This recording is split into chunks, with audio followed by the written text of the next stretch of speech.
AXA Assistance mène une réflexion quant au développement de solutions et de services dans le domaine de la santé connectée.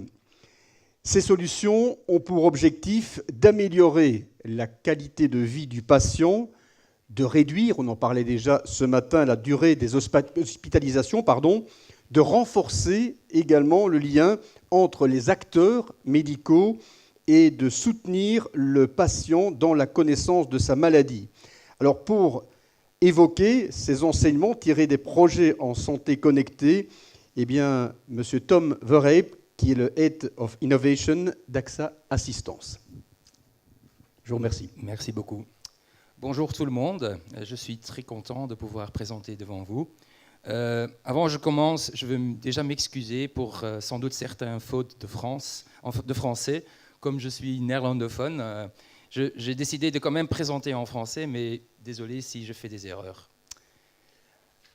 Quelqu'un parmi vous se pose peut-être la question, qu'est-ce que AXA vient faire ici à cette conférence? En fait, AXA Assistance, c'est le pôle de service parmi le groupe AXA, et dans lequel on fait des services, et notamment en santé, depuis plus que 50 ans.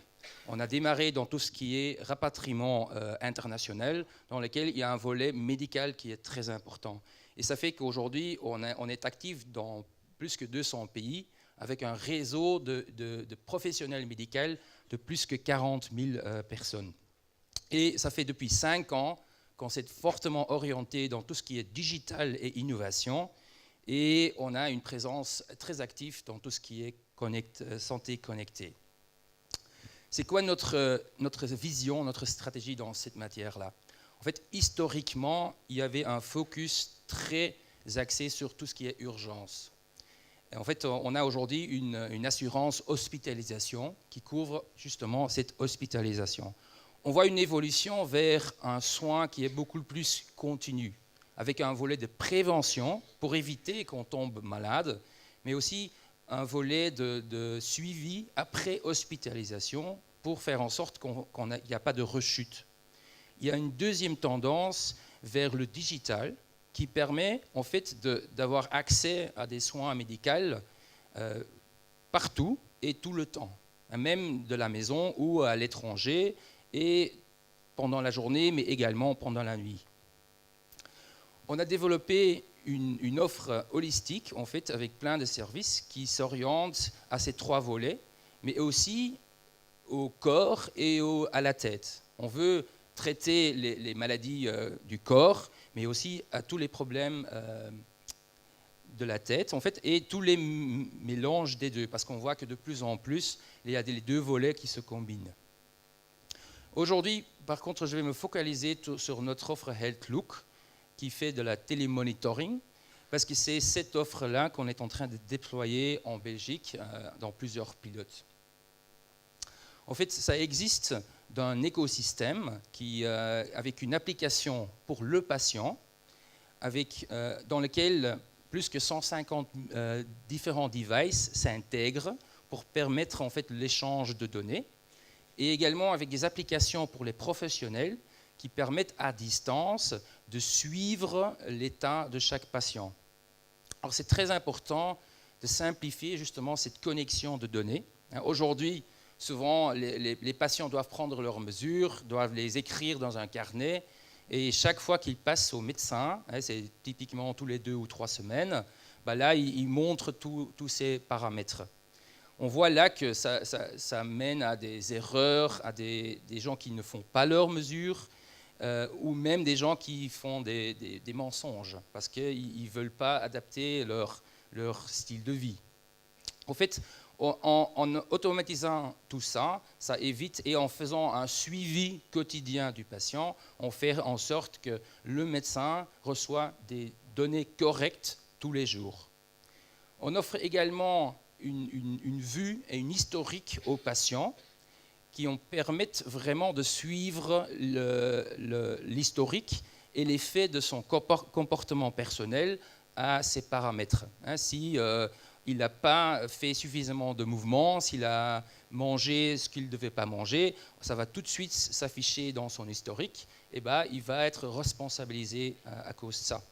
On a aussi un volet d'alerte qui sont calculés sur des algorithmes et des protocoles médicaux complètement validés, qui fait en sorte que dès qu'il y a un souci, il va tout de suite être alerté. Au-dessus de ça, il est évidemment important d'avoir une interaction avec le médecin, parce que la technologie tout seul ne va pas résoudre les problèmes. Or, il faut une interaction par une messagerie complètement sécurisée en cas où le patient se sent en incertitude, il a des questions, ou en cas où le médecin détecte une anomalie dans les paramètres et où il peut contacter le patient pour adapter sa thérapie. Pour permettre un suivi facile d'une grande population de patients, on a également prévu des applications professionnelles très intuitives qui vont juste montrer les alertes par patient. Tout ça, évidemment, est complètement certifié. On est aujourd'hui certifié comme classe 1 Medical Device et on suit également toutes les directives de sécurité et de confidentialité. Ça, c'est un must-have. Maintenant, jusque-là, il y a sans doute d'autres fournisseurs de technologies qui offrent des solutions équivalentes. Quels sont les atouts uniques de notre offre? En premier lieu, on a décidé de vraiment ne pas se focaliser sur une seule pathologie. Pourquoi? Parce qu'on voit que, il y a plusieurs pathologies qui sont très fréquentes dans le marché, et en plus, surtout avec les personnes âgées, il y a une comorbidité importante. Souvent, les gens combinent plusieurs pathologies. Alors, si il y a une application A pour l'hypertension et une application B pour le diabète, ça devient très difficile si le patient combine les deux. On a fait en sorte que notre écosystème s'intègre avec différents devices et différents contextes pour justement suivre cette combinaison de pathologies. Le deuxième élément, c'est qu'on ne fait pas du tout qu'une application ou une technologie. On croit très fortement dans l'interaction, la combinaison d'une technologie et des aspects humains et des services de support. Pour ça, on a développé en fait un plateforme médicale qui permet de faire un suivi 24/7 des patients. On va suivre les patients pour qu'ils prennent leurs mesures. On va valider ces mesures pour, en cas de problème ou en cas d'erreur, demander de reprendre les mesures. Et on va systématiquement analyser les paramètres pour détecter des problèmes. Une fois qu'on a détecté un problème, on va tout de suite alerter le spécialiste ou le médecin traitant du patient pour qu'il peut prendre action. Comme ça, on supporte toute la chaîne, mais on ne va pas demander les spécialistes et les médecins de s'occuper de tout ce qui est la problématique technique en dessous. On va également supporter, en fait, on va offrir un support technique et logistique pour les patients, parce qu'on sait que pas tout le monde est adapté à utiliser avec des tablettes ou des devices connectés. Alors on va vraiment les former, on va les aider en cas de problème pour éviter toute cette problématique. Et en plus de tout ça, on va offrir tout un menu de services complémentaires pour aider les patients et tout le corps médical. Par exemple, quelqu'un qui est soigné à la maison, mais qui ne peut pas manger toutes sortes de nourriture, on pourrait lui offrir également des repas adaptés, alors, toutes sortes de services qui peuvent justement aider le patient à respecter son protocole. Et le dernier élément est aussi non négligeable. Je pense que nous, on a vraiment une expérience large, internationale, dans beaucoup de domaines en téléconsultation, en santé connectée. On a démarré en téléconsultation, on est actif dans plus que 4 pays, dont certains projets ont des millions de patients. Et ça fait qu'on a vraiment passé toute la courbe d'apprentissage dans ce type de technologie. Et la même chose est vraie dans tout ce qui est télémonitoring, où notamment au Portugal, ils ont fait un chemin un peu similaire à le chemin qu'on a en Belgique, où ils ont démarré leur pilote mHealth déjà en 2014, où en fait, avec notre technologie, on a déjà passé ce cap-là. Et la solution a été reconnue, acceptée par le gouvernement. Et maintenant, ils sont en train de... En fait, ils ont fait et on a gagné des appels d'offres pour traiter des milliers de patients. Alors, maintenant, je refais un zoom sur la Belgique. Qu'est-ce qu'on est en train de faire en Belgique? En fait, là, on fait partie de 3 pilotes parmi les 24 de Maggie de Bloc. Et on a spécifiquement décidé de faire ça avec plusieurs pathologies. Alors on fait un pilote, et toujours avec la même technologie, on fait un pilote en diabète avec Solidariteit van het Gezin et Bondmoison. Ça, c'est un pilote en Flandre. On fait 2 pilotes en Wallonie, dans la région de Liège, avec un focus, ensemble avec les hôpitaux de CHU, de CHR, avec un focus, un sur l'insuffisance cardiaque et l'autre sur le BPCO. Partout là, on est en stade de pilote et vraiment on est en train de démontrer la valeur ajoutée de ces applications dans ces contextes-là. Ce qui est particulier dans le cas de Liège, c'est que là, on a vraiment mis en place une collaboration très étroite avec les spécialistes et les médecins généralistes du patient. Alors, le patient est suivi de manière quotidienne pour prendre ses mesures.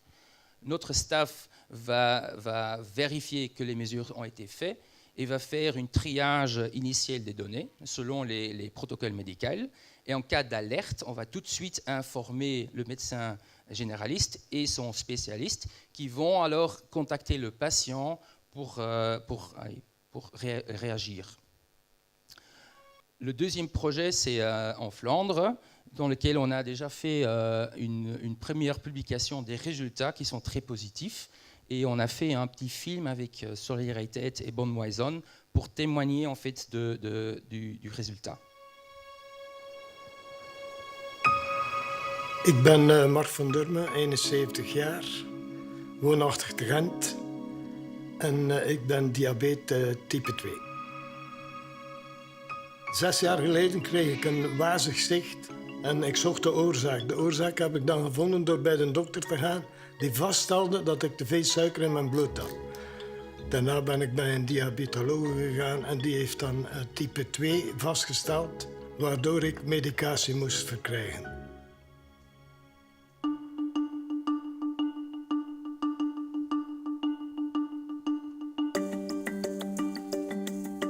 Ik doe mee aan diabetisch onderrun, waardoor ik met verschillende toestellen metingen doe, die opgeslagen worden op de iPad, die kunnen opgevolgd worden door professionals.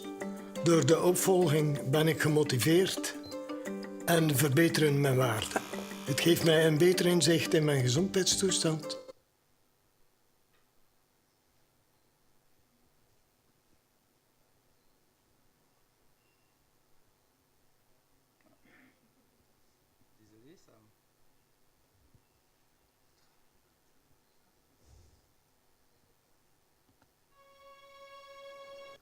Door ik medicatie moet doen mee aan diabetisch onderrun, waardoor ik met verschillende toestellen metingen doe, die opgeslagen worden op de iPad, die kunnen opgevolgd worden door professionals.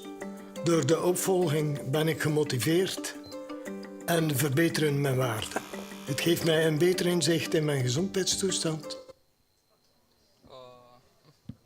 Désolé, je vais faire un dernier essai.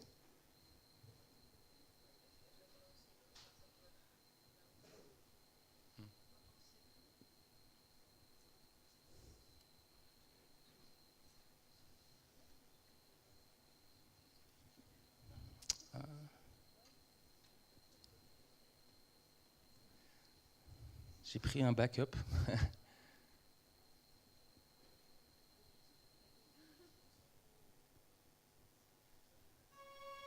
Ik doe mee aan diabetisch onderweerd en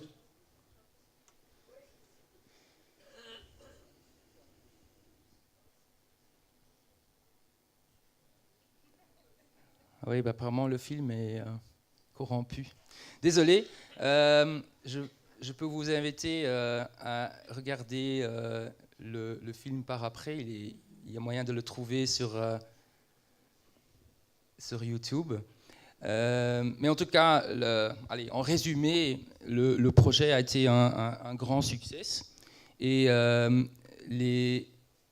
nos partenaires, les patients et les professionnels médicaux étaient tous très contents du résultat du pilote, jusqu'à un point où ils ont vraiment fait une communication officielle au gouvernement pour prolonger le pilote, parce que les patients eux-mêmes ont dit qu'ils ne voulaient absolument pas retourner en arrière vers un suivi à la main complètement. Alors ils sont tous demandeurs pour vraiment continuer ce pilote.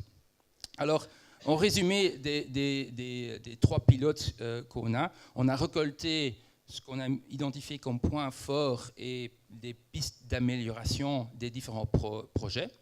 Comme point fort, les patients, mais aussi les professionnels ont clairement témoigné d'une facilité d'utilisation et avec un impact sur le patient, que ça aide vraiment à la responsabilisation du patient et un vrai changement du comportement du patient. Et ça mène à vraiment un impact médical prouvé, notamment dans le projet de Solidariteit van het Gezin. Un des patients, il était diabète type 2. Après 2 mois de suivi par nous, en fait, il a pu arrêter son insuline complètement. Alors ça, c'est quand même un résultat très positif. Et selon nos partenaires, ils considèrent l'application Mobile Health vraiment comme un case idéal pour tous les patients qui démarrent en fait leur traitement. Ceux qui ont été diagnostiqués comme diabète, c'est idéal à ce moment-là de commencer à tout de suite utiliser le suivi électronique. En cas des hôpitaux à Liège, là, on a vu on a fait ces évaluations avec des partenaires tierces. On l'a fait d'ailleurs avec le WELL qui était présent ici aussi. Alors, on a vu que les patients se sont vraiment rassurés par la technologie et par la visibilité des paramètres. Ils savent suivre leur état et ça mène aussi clairement un changement positif au niveau comportement. Et là aussi, ils ont témoigné que cette approche s'intègre vraiment facilement dans leur style de vie. Comme piste d'amélioration, il y en a plus que des points forts. En fait, on a déjà prévu beaucoup de contenu personnalisé, mais il y a une demande vraiment d'encore développer plus de contenu personnalisé qui est vraiment pointé sur l'état spécifique du patient. Il y a clairement une demande forte de former les patients, les professionnels. On parle d'une nouvelle technologie que tout le monde doit vraiment étudier jusqu'au bout pour assurer que ça fonctionne bien. On a confirmé le support le besoin du support technique, une combinaison à la fois à distance, parce qu'on ne veut pas à chaque fois interrompre le patient, mais aussi dans certains cas chez le patient, parce que certains gens ils ont vraiment besoin de cette interaction face à face. Et finalement, on a identifié qu'il faut des protocoles médicaux très très très bien, mais pas trop stricts non plus. Si on donne trop d'alertes au patient, ça va lui inquiéter. Alors, il faut le juste milieu entre suffisamment d'alertes, mais pas trop, pour que le patient vraiment sait suivre ça de manière quotidienne. Voilà. Désolé encore pour le petit film qui n'a pas fonctionné, mais je suis ouvert à répondre à toutes vos questions, mais c'est peut-être tout à l'heure. Tout à fait. Merci beaucoup, Monsieur Breit, pour votre exposé.